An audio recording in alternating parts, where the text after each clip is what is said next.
Jumpa kembali bersama saya Sandro Jabrik, wong ganteng sak donya. Mohon untuk tidak menyebutkan nama dan identitas dalam percakapan ini karena percakapan ini saya naikkan dalam konten YouTube. Gimana, Mbak?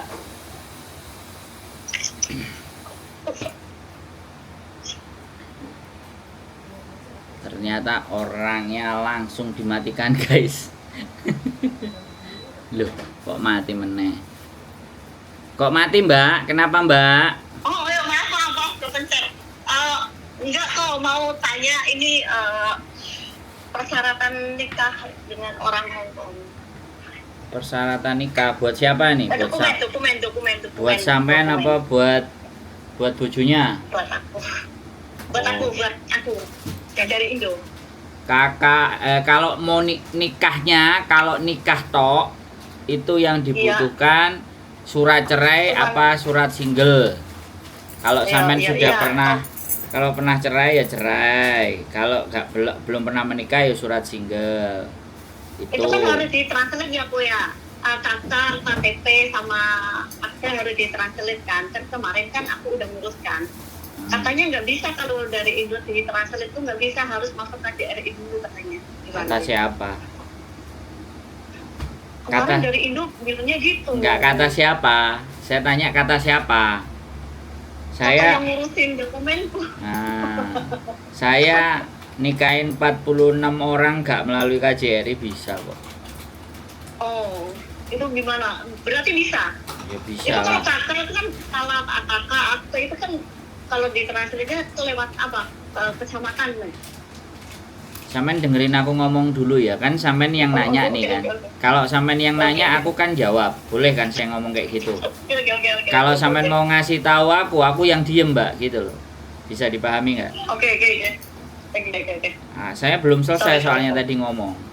Untuk pernikahan, kalau untuk pernikahan itu yang dibutuhkan dokumen sampean itu paspor Hong Kong, KTP Hong Kong, sama surat cerai Indonesia kalau cerai, ya. Kalau belum kalau belum pernah menikah ya surat single. Itu kalau untuk menikah, ya. Nah, kalau untuk KTP, KK, akte dan surat cerai itu kalau mau mengajukan dependent visa. Iya. Ya, kalau mau mengajukan dependent visa itu semuanya asli, kemudian ditranslate ke dalam bahasa Inggris. Nah, perkara translate, sampean boleh ke KJRI, sampean boleh juga enggak ke KJRI, gitu loh. Ke saya juga bisa, ke tempat-tempat yang lain juga boleh, terserah sampean, kan gitu. Yang penting lembaga translate itu resmi, begitu ceritanya. Untuk prosedur nikah dan dependent visa seperti itu, dan syaratnya nama sampean harus sesuai dengan paspor dan KTP Hong Kong. Tidak boleh ada perbedaan satu huruf pun gitu. Wes. Sekarang giliran mau ngomong. Oke. Oh, berarti sampean bisa bantu ya, kok? Ya bisa. Tapi kan sekali lagi. Sekali lagi kalau saya bisa bantu, sampean main ke rumah saja, jangan diomongin di konten. Sampean boleh main ke rumah. Rumah saya ada di channel YouTube, alamatnya Rumah Kita. Klik di Sandro Jabrik. Sampean silahkan moro datang ngobrol yang enak gitu. Oke, terima kasih, Kong. Sudah, gitu aja. Ada lagi yang mau ditanyakan? Berarti yang dikirim dokumennya dokumen asli semua, nggak fotokopian? Ya, dikirim ke sampean dan sampean bawa. Kalau ke saya nih, cuman scan PDF saja boleh. Jadi nggak usah asli fisik dikasih ke saya. Yang asli fisik sampean bawa.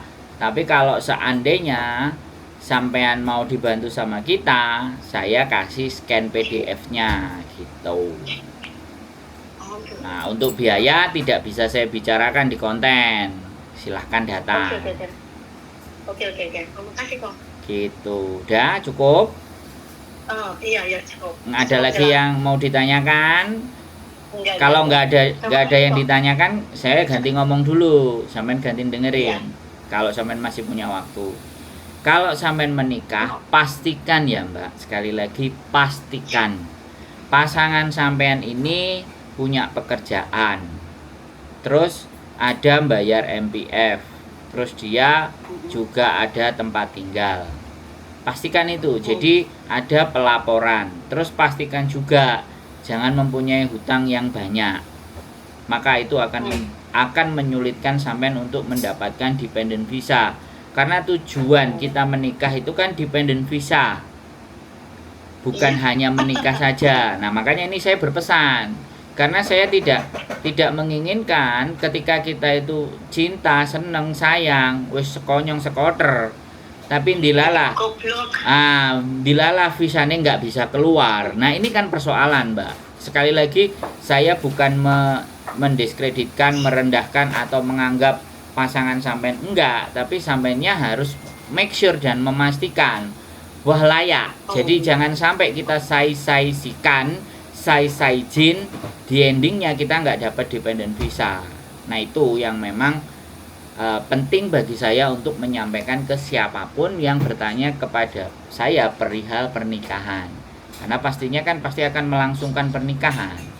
Nah itu jadi diteliti dulu, ditelusuri dulu, diyakinkan dulu, diperlihatkan dulu benar-benar bahwa pasangan kita itu memenuhi syarat untuk bisa membuat kita mendapatkan dependent visa. Itu yang jauh lebih penting. Begitu Mbak E. Cukup? Sudah?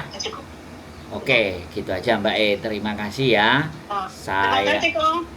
Saya tunggu kabar selanjutnya bila masih membutuhkan.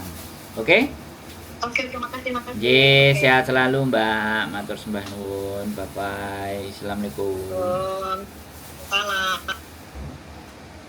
Oke teman-teman semuanya, sekali lagi ya, menikah itu hak setiap individu. Dan memilih pasangan itu hak kalian, prerogatif, hak yang tidak bisa kita ganggu gugat.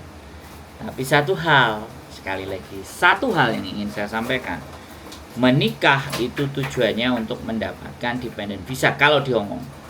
Ya, kalau di Hongkong dan untuk orang. Tapi kalau menikahnya kalian hanya ya misalnya dari Amerika, kemudian dari Inggris, dari mana ya nggak apa-apa. Ya nggak apa-apa ya kalau sampai dibawa ke sana. Tapi kalau kalian yang menikahnya oke, dengan orang-orang yang notabene-nya saya bilangnya tidak mempunyai kejelasan. Nah, secara status mohon sekali lagi mohon dipikirkan ulang ya, jangan karena cinta buta. Ya, karena ada teman-teman itu ya namanya cinta itu kan nggak bisa dipaksa. Namanya wis kadung seneng piye. Ya, saya cuman hanya sekedar mengingatkan, dipakai monggo, tidak juga boleh, tidak menjadi persoalan. Cuman pesan saya ya kan, untuk agar nantinya ke belakang lebih baik gunakan akal sehat dan cara berpikir kalian. Mungkin itu saja yang bisa saya sampaikan dengan tidak mengurangi rasa hormat. Sekali lagi pastikan status pasangan kalian. Pastikan, sekali lagi pastikan dengan baik. Itu saja dari saya. Keep stay tune YouTube channel and see you next video. Bye bye.